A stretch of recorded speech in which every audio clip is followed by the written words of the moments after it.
when it comes to insurance, a lot of times people just don't know like what affects premiums, right? So why does my neighbor have this premium and maybe I have this one over here, right? Because your dog keeps biting people. So there's a lot of different factors that go in. And when it comes to insurance, Evan, is there anything where someone says, what could I do to lower my insurance premiums? You would say, transport yourself forward in time 5 years. If your insurance premiums are poor, it's going to be caused by a couple things. Credit is a huge driver in insurance, just like it is in everything else. If you can improve your credit score by working with any number of the credit professionals that we recommend, that will help your insurance premium. But the bigger factor is risk and claims factor. Risk is going to be driven by your age. If you've got teenagers driving cars in the house, oh my goodness, that is such a huge spike in cost. It's colossal. But also your zip code's a really big part of it. You know, someone who lives in the city is generally at a much higher risk of getting into an accident than someone who lives, you know, in complete seclusion. So, you know, like I've got an urban zip code. My insurance premium's higher than if I lived 3 zip codes to the west or to the north or to the south. and you're talking auto, Yes. right? Auto insurance there. When talking about homeowners insurance, it's much more, it's region specific. You know, here in the Midwest, in the upper Midwest, we do deal with a lot of hailstorms. We're still not seeing quite the claims volume of losses on hailstorms and roofs and everything is like Florida, but we're not far behind. The amount of re-roofs that they have to take care of. But that is something that the insurance company is just going to price into everybody. So that's going to be the same for your neighbor as it is for you. Roof age plays into that big time. But the number one thing is claims history. As soon as you file a claim, you know, every insurance company has like a different statistic for this, but it's a huge increase of your likelihood of filing a future claim. Because they know you've broken that mental barrier that you go, well, insurance is there to be used. And, you know, I would agree with that, but ultimately speaking, the question of if it's worth filing a claim is as soon as you enter into that territory, the insurance company knows, and that stuff doesn't fall off your record for 5 years, which is why I said transport yourself forward in time 5 years. So I generally recommend higher deductibles than a lot of other people in my industry. Not hugely high. I would say normally about $2,000. And it's not because I think that that's like the financially prudent thing to do. You know, you're only going to save a couple $100 a year. You know, so the crossover point, if you have a claim, maybe it's worth it, maybe it's not. It's more about putting the client in the mentality that insurance is only for something that you can't afford to fix yourself. Because if your deductible is only $500, then anytime something goes wrong, I'm getting a call from my client going, well, is it worth filing a claim on this? And I go, well, yeah, the insurance company will pay you $1,000 or $2,000 to help, you know, like the neighbor kid broke your picture window on the front of the house and your deductible's only $500. Absolutely. The insurance company will cover it. You're going to get a new window and they're going to pay the, you know, $2,500 for that renewal by Andersen picture window. But your rates are going to double, and they're going to be double for several years because you didn't buy the forgiveness package, or you did and you already have one claim on your record or any number of that kind of stuff. Gotcha. Whereas if you put that deductible in that $2,000, $2,500 range, it puts people in that mindset that it's like, if it's just a little thing, I'll just fix it myself.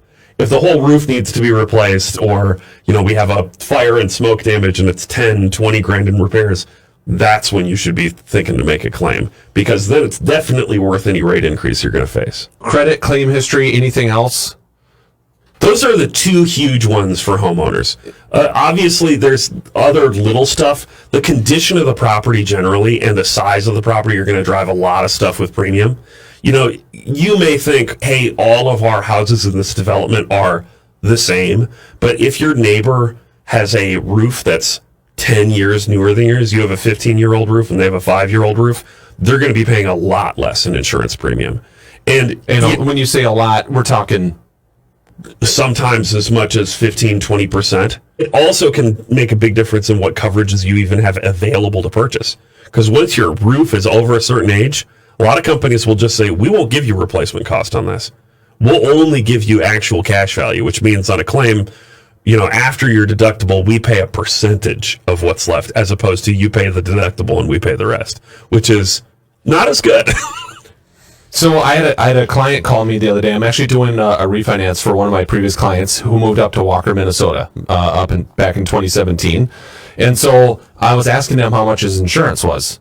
And he said a number that was like, there's no way that can be correct.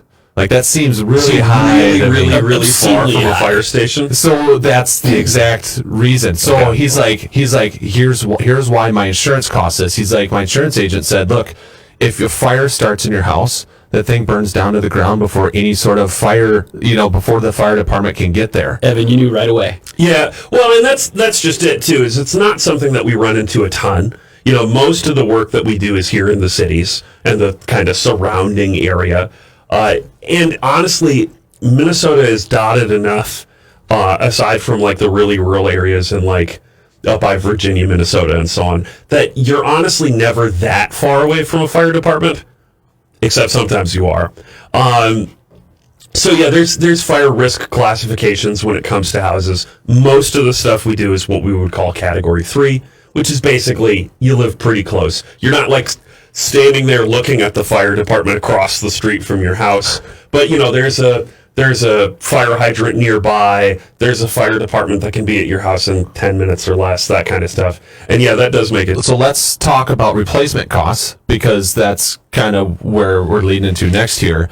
So I'm curious now, with materials, right? So COVID does a lot of weird things, and supply chains for everything, right? There's chip shortages for cars, and obviously lumber was crazy there for a while.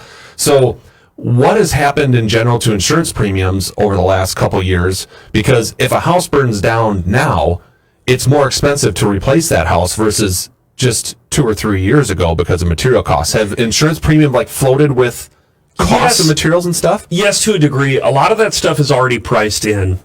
So most policies that I write include an additional percentage on the base value of the home. So what a lot of mortgage companies do, and they do this for multiple reasons, but my favorite part is it just makes this whole process easier, is they offer percentage increases on that calculated rebuild cost, because no internet calculator or whatever is going to encompass everything about your home. Right. No matter how detailed I get, I go, exactly 68% of your house has hardwood floors, and you've got 10% plaster walls and all that stuff. Ultimately, there's some variability in all this, and, contracting costs vary depending on, the phase of the moon and whatnot. And yeah, lumber prices can go all over the place. So we calculate a rebuild cost based off of the square footage, the materials, the location, all that stuff. And then we can add a percentage onto that to buffer for those increased costs. The main advantage of that is in the event of a widespread national disaster. So here that would be tornadoes primarily. In other areas that might be earthquakes or forest fires, hurricanes, any sort of thing where all of a sudden it's not just your house that needs construction, it's everyone in the subdivision that needs construction. Even if it's not total loss or whatever, all of a sudden this demand for labor goes through the roof and prices skyrocket. Well, if you have, a $300,000 house insured for exactly $300,000, now you're really only covered for 2/3 of your cost. Whereas if you had an additional 50% of cost overrun protection, you're still going to get a house that's the same. They're not going to build you a 50% bigger house, but they will pay an additional 50% of that rated value to rebuild your house the same as it was before.